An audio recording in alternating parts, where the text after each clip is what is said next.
Hi, welcome back to 300 Seconds On with Charles Montgomery. I'm a professor of English Linguistics Interpretation and Translation at Dongguk University in Seoul, and every so often I spend 300 seconds, that is 5 minutes, talking about a subject that's important to me and that I think has something to do with Korean literature. Today I'm going to talk about something that doesn't really have specifically to do with Korean literature, although it probably has had a lot of effect on Korean literature. And that is book covers, or rather bad book covers, because Korean literature in translation faces many problems, but one of the problems it certainly faces is that when most people look at a book in Korean translation and look at the cover is not appealing to them.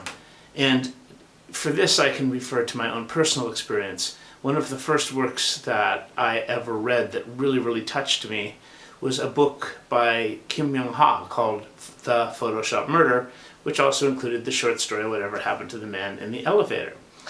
Thank God I was already interested in Korean literature and someone had told me about Kim Myung-ha, because the cover of that book looks like this.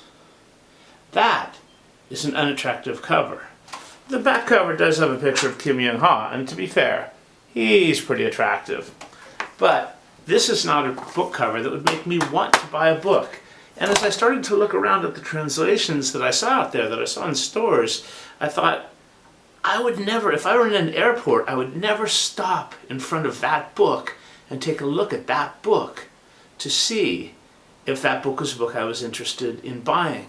This book cover is from an awesome series, the Asia Publisher series of 45 books broken into 9 categories, 3 different collections, and this book is called Mrs. Brown. It's by Jung Young Moon. He's one of the really hot sort of postmodern writers right now. He's also a very talented translator, very well known. But this cover has a picture, and then it has, in Korean and English to indicate the bilinguality of the book, the name of the book, but it's not particularly attractive. It would not catch my eye.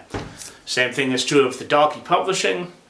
Dalkey Publishing just put out these books, 10 excellent books. All the covers look like this. They're just a color, and a dot, and a dot, and a color, and a colored dot. And that simply is not going to work.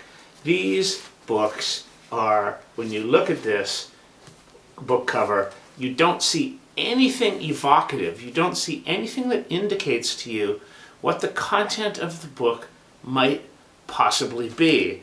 So Lonesome You, it's a collection. That would be difficult. Stingray, however, is a story about a kind of fish, and it's a metaphor for a kite in this story. So a picture of a kite, a boy flying a kite, or that stingray might work. At least we can apologize. A classic story.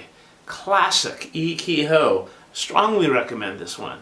Should have had a cover that featured the 2 main characters who are amiable dolts who, wherever they go, create absolute trauma. Finally, The House with the Sunken Courtyard. No house, no courtyard, no sunken, just blocks of color. These books are not going to sell. And there are things that will sell because they actually have some visual interest, and when you look at them, you think, oh, I may know what that book is about. And here's an example. This is Hong Seok-young's The Guest. Hong Seok-young's The Guest is a book about 2, 3 maybe different kinds of guests, communism and Catholicism, and the word the guest, sunim, is also a reference to disease when it visits Korea. But you could look at this cover and it might catch your attention. It's got a cutout, it's got the background of the war. You have some idea what's happening with this book.